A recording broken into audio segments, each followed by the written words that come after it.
Hi, my name is Hajar and I am from Group 7. Our topic is about the ethnic and racial equality, which is about the discrimination towards the Asian Americans in the United States of America. I will introduce our group members, which consists of first Malvinder Mann, which is our leader, Khaitrisyia Nur'Aqella, Nureen Syazwani, and Siti Hajar, which is me. The background of study for this topic is we use structuralism and Marxism theories to explain the problem of this topic. Generally, structuralism is a method used by sociologists, anthropologists, literary theorists, and linguists which founded in the mid-20th century. They use this method to demonstrate how all parts of culture are founded on a common structure. Marxism, on the other hand, is a political and economic theory established by Karl Marx and Friedrich Engels, in which they viewed as society has no classes. It also examined the effect of capitalism on the working class, political and economic developments. Why we choose these theories and issue? Because this situation has happened during the pandemic COVID-19 that is still going on all over the world.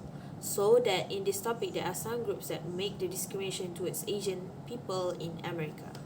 The arrival of the coronavirus and the dissemination of COVID-19 in the United States has coincided with an increase in racial attacks and discrimination against Asian Americans. Between March 19, 2020 and May 13, 2020, they have reported nearly 1,900 incidents of anti-Asian American discrimination of Stop Asian American. The discrimination has been linked to higher levels of chronic disease, depression, anxiety, and sleep disturbance. Discrimination can happen to anyone, whether an individual or a group, who is treated unfairly or unjustly because of their age, gender, sexual, or ethnicity preference. The tendency for whites to perceive Asian Americans as strangers or as though they don't belong in their own country, which has been related to lower levels of social belonging and life satisfaction, has been dubbed the perpetual foreigner by anti-Asian activists. It is clear that discriminatory activities against something, regardless of racial, gender, or other discrimination, still has a strong link between discrimination and health. I'm Malvin from Group 7, so I'll be presenting about the perspectives of the two theories that we've chosen, my group has chosen, towards our development problem. Right, as the purpose of this study is to investigate several development theories and practices towards development issues, studies and comparisons will be made towards the two development theories chosen, Marxism and structuralism, towards the development issues of ethnic and racial equality in the United States. Alright, firstly, the development theory of Marxism is a philosophy created in the mid-19th century by Karl Marx and to a lesser extent Friedrich Engels, whereas structuralism is a development paradigm that emphasizes structural constraints that hinder economic growth in poor countries. The unit of analysis is the transition of a country's economy from a largely subsistence agriculture to a modern, more urbanized manufacturing and service sector.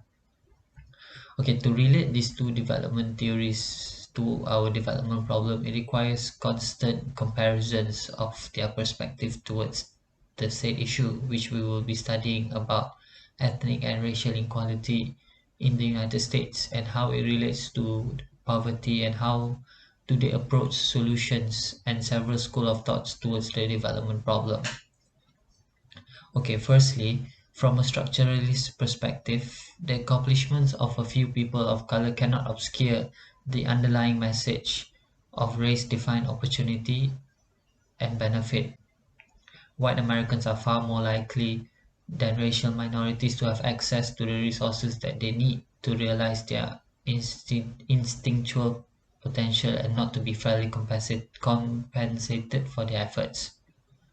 It's a strategy for dispersing social power in terms of communal development and as it relates to the structuralism theory of development. Blackness or color has long been associated with the lowest rung of the privilege ladder, which is characterized by social deprivation and political isolation. In terms of a Marxist perspective, inequality and poverty, according to Marxist theories, are necessary components of the capitalist mode of production. Capitalism develops inequitable social relations. This can be shown within the United States of America, where the economy is a product of capitalism, and often the ethnic minorities such as Asians, Hispanics, and Black Americans are the ones on the lower class of the socio-economic ladder. To connect these two development theories to our development problem, frequent comparisons of their viewpoints on the issue, as well as how do they approach solutions and different school of thoughts are required.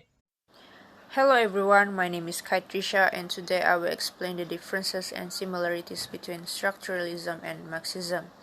According to Marx, history is mostly driven by a dialectical process wherein international contradictions within a mode of production are reflected in the class conflict, which ultimately led to a social revolution.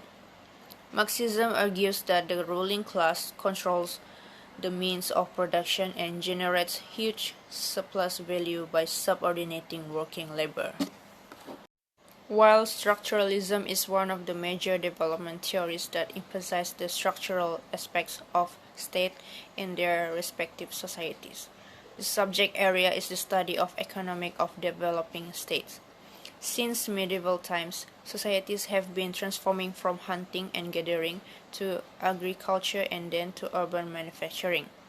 This transformation has allowed many scholars to present the contending perspectives on the causes of it. During the 1970s, Marxism dominated the social science literature and was more prone to studying objective structure. Over time, the theory started to merge in structuralism due to its several similarities. Marxism, as the critical appraisal of capitalism, argued that the developed capitalist economies tend to oppress developing economies by oppressing their labor. For example, most labor from developing nations is urged to work in industries and make products for the elite class, which ultimately increases revenue for the elite class, whereas keeping the laborers deprived of their due economic rights. In comparison, the structuralism approach argues that it is true that capitalism exploits labor for the benefits of the elite class, but its underlying structure is what sustains this exploitation. In the context of structuralism, the world system theory elaborates those countries are divided into three categories: core, semi-periphery, and periphery. The developed capitalist economies, core, tend to establish industrial units in developing states, periphery, wherein they get cheap raw materials. They use this cheap raw material along with the labor to make finished products at relatively low cost and sell these finished products to these periphery states at more prices, thus keep generating surplus value. This economic discrimination tends to make the developed countries richer and the developing countries poorer. Structuralists, in line with the Marxist perspective, view the state as the capitalist mode of production because it reproduces the capitalist structure in its political, legal, and economic institutions. It is not the individuals who should be blamed for capitalist exploitation, but it is the underlying structure that underpins this oppression. It is the nature of the state that boosts the tensions between the bourgeoisie and the proletariat instead of eliminating them. I will talk about the strength and weakness and necessity of discriminations regarding our issues.